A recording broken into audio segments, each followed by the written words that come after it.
Olá, senhores. Me chamo Edilson Marinho, como todos já devem saber, e hoje nós iniciaremos o nosso curso de Mecânica dos Fluidos, tá? O qual vai ficar disponível para vocês em forma de videoaulas no nosso canal. Tá legal? Então, assistam quantas vezes quiserem, certo? E puderem. Vamos em frente, né? Então, inicialmente a gente vai utilizar a seguinte bibliografia, né? Então, a gente vai estar em mãos com a bibliografia do Senja, certo? Essa aqui, tá? Mecânica dos Fluidos, Fundamentos e Aplicações, da Bookman, McGraw-Hill, certo? E essa edição, tá? Tem essa cachoeira aqui, bonita, legal? Então, a gente vai seguir ela aqui. Agora, qual edição? Não estou vendo aqui. Mas aí fica pronto, a versão impressa, 2007. Tá? Fica aí para o entendimento de vocês aí, tá? A gente vai, essa disciplina, a gente vai falar aqui sobre uma série de conteúdos, né, acerca da mecânica dos fluidos, certo? Vou tentar fazer aqui capítulo por capítulo, tá? Para a gente deixar à disposição, ok? Se caso quem estiver assistindo seja algum aluno meu e esteja no curso técnico, né, a gente vai até um certo ponto. Caso seja do curso superior, daí vai ter mecânica dos fluidos 1 e 2, né, o qual vai ser delimitado a partir de alguns capítulos desse aqui, tá? Que vai ficar a mercê aí do professor, né, presencial, que está trabalhando, e eu vou fazer capítulo por capítulo, de modo a que não tenha essa diferenciação de mecânica dos fluidos 1 e 2, né? Certo? Mas geralmente, assim, quando a gente faz essa diferenciação, geralmente eu começo mecânica dos fluidos 2 aqui, na parte de escoamento, né, de topos, arrasto, sustentação, certo? Às vezes até aqui na via Stokes, certo? Vai depender também do tipo de turma, né, e da instituição que eles pedem no plano de curso, no plano de ensino. Mas geralmente é isso, tá? Então, vamos também dificultar muita coisa, vamos andar para frente, né, para frente que se anda, para frente para o alto, e vamos iniciar.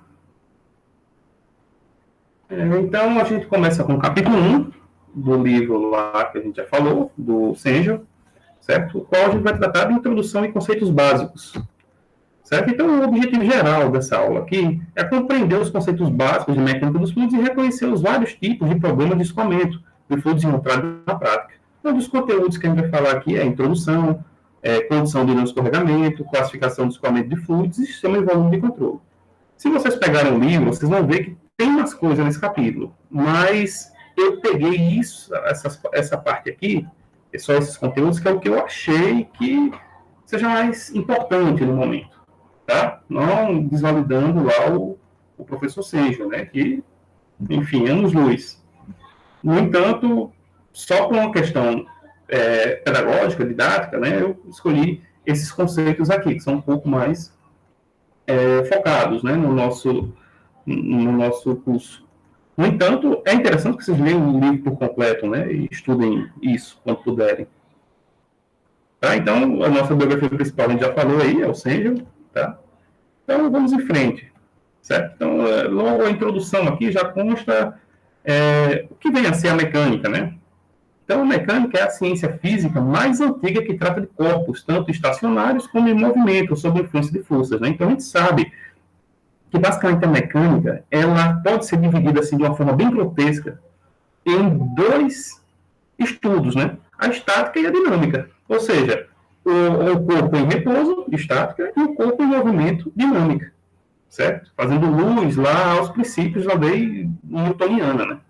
Certo? Como eu disse, de uma forma bem esdrúxula, a gente sabe que existem subcategorias aí enormes dentro da mecânica, da ciência da mecânica, né? Da engenharia. No entanto, a gente vai, de primeiro momento, ficar com essa aqui. Certo? Então, a mecânica dos fluidos, né, é dividido como a ciência que trata do comportamento dos fluidos, seja em repouso ou em movimento, e também de suas forças, né? Logo aqui a gente consegue categorizar a mecânica dos fluidos em hidrostática, certo? Que é o estudo do fluido em repouso, a cinemática, que é o estudo da geometria do movimento do fluido, e a dinâmica, que quando a gente considera as forças que causam a aceleração de um fluido. Então, a gente vai estudar essas 3 categorias da mecânica dos fluidos, posteriormente. Então, mas o que vem a ser um fluido? Né? Então, o fluido é uma substância no estado líquido ou gasoso, certo? Que a gente denomina fluido. A distinção entre um sólido e um fluido é baseada na capacidade da substância resistir a uma tensão de cisalhamento aplicada, que tende a mudar a sua forma. Então, a gente sabe que no sólido a gente tem efeitos de deformações elásticas, deformações plásticas, aquilo lá que está dentro das ciências materiais, né? Do livro do Callister, por exemplo, tá? Do qual a gente não vai tratar disso. A gente vai tratar do estudo do fluido, ou seja, a matéria no estado líquido ou gasoso, certo? Então, o fluido deforma-se continuamente sob a influência de uma tensão de cisalhamento, ou seja, de uma tensão vamos dizer assim, a 90 graus, levando em consideração esse referencial, né, esse plano referencial. Não importando quão pequena ela seja. Nos fluidos, a tensão é proporcional à taxa de deformação. Então, isso é importante, principalmente quando a gente trata de fluidos newtonianos, né, que a gente vai falar mais lá na frente. Então, basicamente, quando a gente fala da distribuição das forças, a gente vai ter aqui uma força de um ângulo X no material, a gente vai ter, vou botar até um ângulo θ, porque o ângulo X pode atrapalhar vocês na hora do entendimento. Então, a gente tem uma decomposição aqui no eixo X e no eixo Y, do qual a decomposição no eixo Y é a força normal, que é aquela que é o peso sobre a área, né? Certo? Aquela mais convencional. E nós temos a força de cisalhamento, certo? Que é a tensão de cisalhamento. A tensão de cisalhamento é igual à força de cisalhamento, ou força tangente, transversal, dividido pela área. Então, a gente tem aqui uma tensão normal, que é a força normal sobre a área, e a tensão cisalhante, que é a força tangencial, força tangente, força transversal sobre a área. Logo, quando a gente trata de um fluido, a gente tem aqui, por exemplo, uma borracha deformada, né? Que isso aqui é um pseudofluido, né? Vamos dizer assim.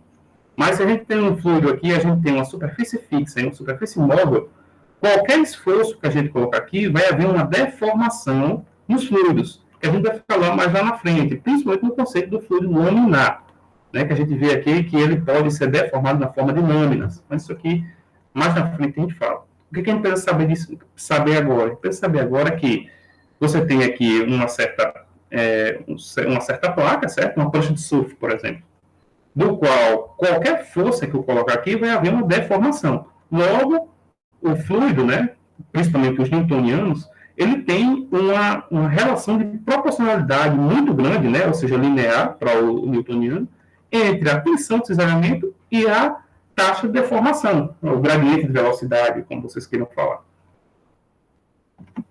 E aí você tem as características da matéria, né? Então, a gente sabe aqui que a gente trabalha com 3 estados da matéria, né? O gasoso, o líquido e o sólido, certo? Na frente do gasoso aqui nós temos o plasma, né? O gás ionizado, mas aí é uma outra história, certo? Vamos ficar aqui nesses 3 aqui, que é da mecânica convencional, certo? Então, ó, você tem a região aqui do sólido, onde você tem a estrutura cristalina, certo? Lá nas ciências materiais.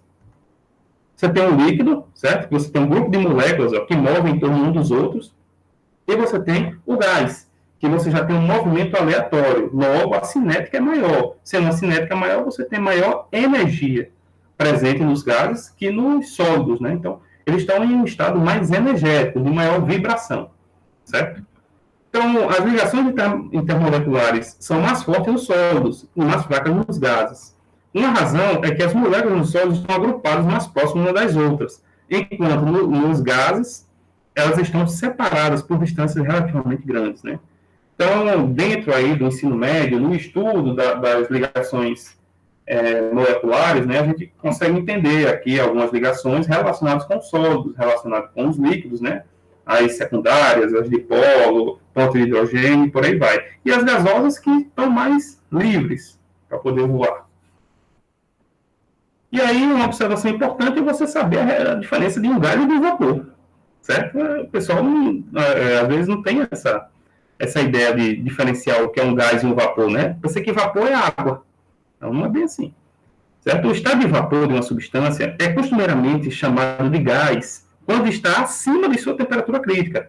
Usualmente, O vapor significa gás que não está muito distante do seu estado de condensação. Certo? Como a gente trabalha com vapor de água não muito distante de sua condensação, a gente chama a água na forma gasosa de vapor. Certo? Mas não é bem assim. Você pode ter vapor de outros materiais também. Certo? E já indo para a condição de não escorregamento, né? Então, um fluido em contato direto com o sólido, ele gruda, certo? Então, veja aqui nessa figura, né, que a gente tem um tubo fechado, o qual o sólido ele vai passar por aqui. Logo, nas regiões de superfície, certo? Aqui do tubo, você vai haver uma resistência, certo? Vamos dizer assim, ele vai grudar na superfície, né? Então, devido ao quê? Devido a alguns efeitos viscosos, né? Certo? Que impede o escorregamento, certo? E tal fato é conhecido como condição de não escorregamento. Então, nessa região aqui, né, a gente tem um ponto, certo? No qual você tem um atrito muito alto, né, que não permite escorregamento do fluido, né? Geralmente a velocidade nesse ponto é zero, certo? Então, já diferente do ponto aqui no meio, né, onde você tem aqui a passagem, né, o escorregamento, ok? Então, a camada que gruda na superfície desacelera a camada do fluido adjacente, devido às forças viscosas. Então, aqui também, né, a viscosidade ela vai ser um fator que vai influenciar a passagem, o escoamento do fluido, né, naturalmente. Mas ela não vai influenciar de forma igual, né? Vai ter pontos que ela vai influenciar mais do que outros pontos, certo? Então, geralmente, eu pego aqui, no regime permanente, a gente vai pegar uma média geral aqui para a gente poder utilizar uma viscosidade constante, né, no regime permanente e tudo, certo? Então, desacelera as camadas de fluido adjacente devido às forças viscosas entre as camadas do fluido, que, por sua vez, desacelera a camada seguinte e assim por diante, né? Então, se você for pensar que o fluido, ele escoa como se fosse várias lâminas, certo? O seu entendimento vai facilitar bastante, né, a partir desse parágrafo aqui. Portanto, a condição de não escorregamento é responsável pelo desenvolvimento do perfil de velocidade, né? Então, esse perfil de velocidade também, a gente vai utilizar a velocidade média, justamente porque a gente sabe que nos pontos aqui de viscosidade máxima, vamos dizer assim, de resistência, de atrito máximo, a velocidade é zero, certo? E no ponto aqui, na região, basicamente no centro, né, do escoamento, você tem a velocidade máxima daquele sistema. Então, você vai utilizar a velocidade média para colocar em regime permanente também, certo? E também avaliar de forma mais macro, né? Então, a região do escoamento adjacente à parede, na qual os efeitos viscosos e, portanto, os gradientes de velocidade são significativos, é chamada camada limite, né? Então, você tem uma região de camada limite, certo? A propriedade do fluido responsável pela condição do não escorregamento e desenvolvimento da camada limite é a viscosidade. Então, aqui você já tem um escoamento aberto, certo? Do qual você vai, a partir do momento que você escoa, você vai ter um certo gradiente de velocidade aqui, né? Uma certa função de velocidade. O qual vai chegar a um certo momento, né? Que é o que a gente chama de exatamente camada limite, em que a velocidade ela vai passar a ser constante. Enquanto isso, né, a velocidade ela não é constante, certo? E no ponto mais próximo da placa fixa, você tem a velocidade igual a zero, como a gente falou lá no slide passado, certo? Então, isso aí é um conceito também básico do que é ser camada limite, do que é a camada limite. No entanto, lá na frente a gente vai estudar bastante isso aí, principalmente se quem for para a parte também de transferência de calor e massa, onde vai estudar bem essa parte da camada limite. E aí você tem que quando o fluido é forçado a mover-se sobre uma superfície curva, né? Então você tem uma superfície curva aqui, com uma face externa de um cilindro, né? Com a velocidade suficientemente alta, né? Então você tem aqui as forças de Euler, né?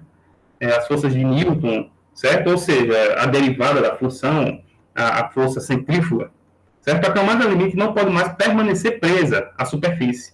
E em algum ponto separa-se da superfície, né? Que é um processo chamado separação do escoamento. Então, você tem aqui essa curva muito íngreme, do qual você vai ter uma força centrífuga aqui, né, a derivada da função.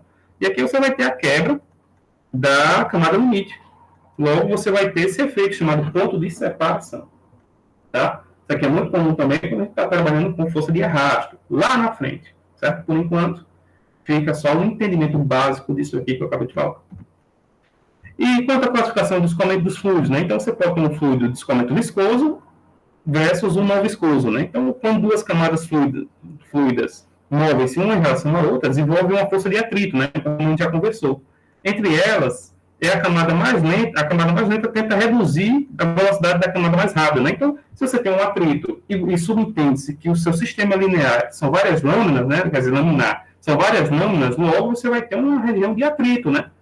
Certo? Que esse atrito do fluido com o fluido mesmo, né? É a viscosidade, certo?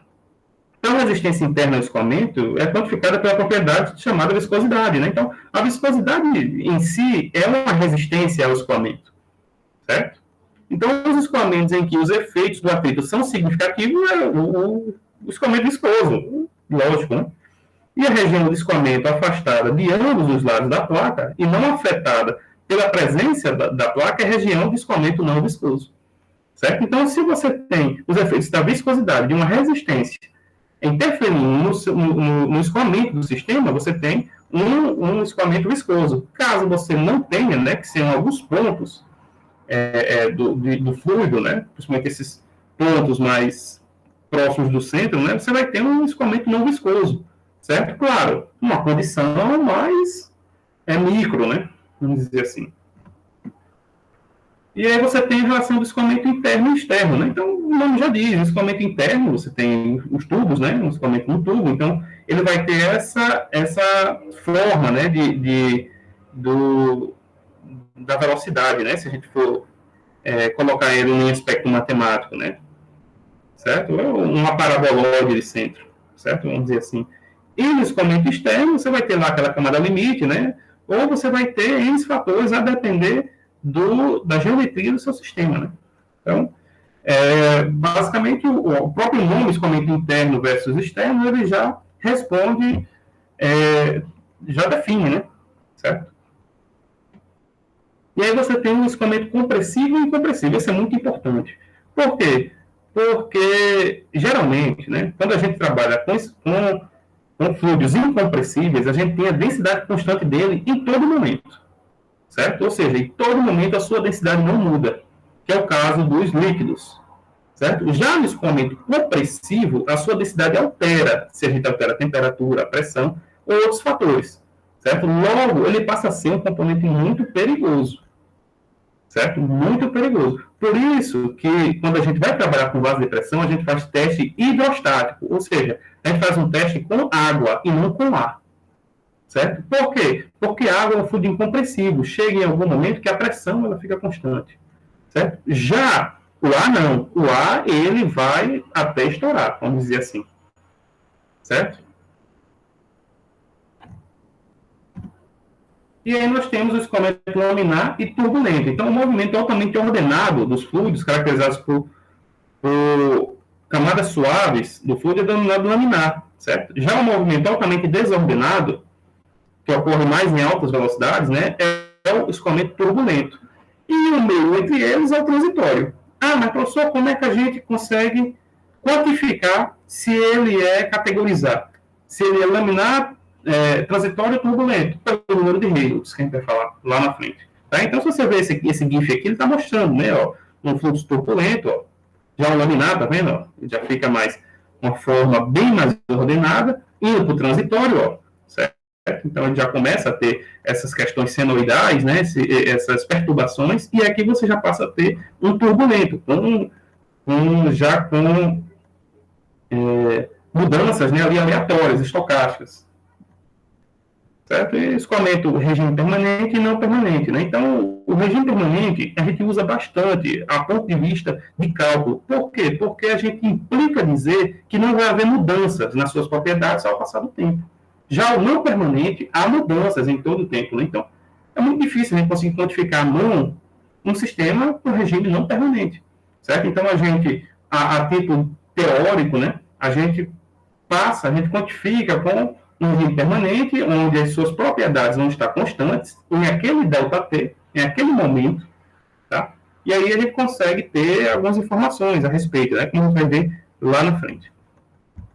E a gente entra na parte de sistema e volume de controle, né? Eu acho que isso aqui já é um conteúdo assim, bastante batido, né? Porque a gente vê na termodinâmica, a gente vê no ensino médio, né? Mas vale a pena a gente analisar, certo? Então, você tem um sistema, você escolhe qualquer sistema, do qual você colocar um sistema implica dizer que há uma fronteira e implica dizer que há uma vizinhança. Então, se eu pegar esse livro aqui, certo? O meu livro é um sistema, as pontas dele aqui é a fronteira, e tudo aqui é a vizinhança dele. Então, é claro, né? E essa vizinhança, essa fronteira, né? Ela pode ser fixa ou nova, a depender do tipo de sistema que você está trabalhando, né?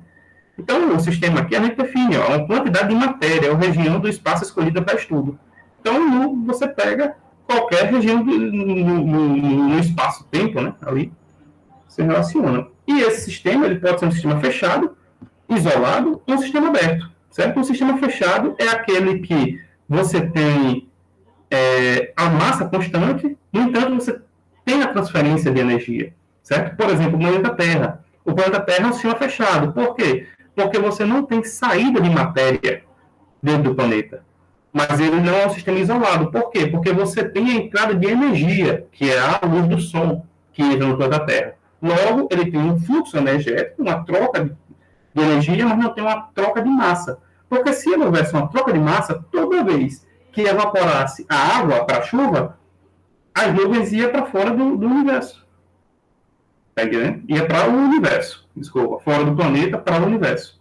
Então, como é um sistema fechado, ele fica todo ali, né? Certo? Já um sistema aberto, não. O sistema aberto ele pode trocar tanto massa quanto energia. Então, está bastante claro aí, se vocês quiserem dar uma lida. Tá? Então, geralmente eu faço esses slides baseado no livro mesmo, para que vocês tenham também um fichamento, um resumozinho aí que vocês possam fazer. Certo? E aí você tem um sistema aberto, né, e um sistema fechado aqui. Certo? A gente vai trabalhar bastante com eles aqui, então eu vou passando para frente.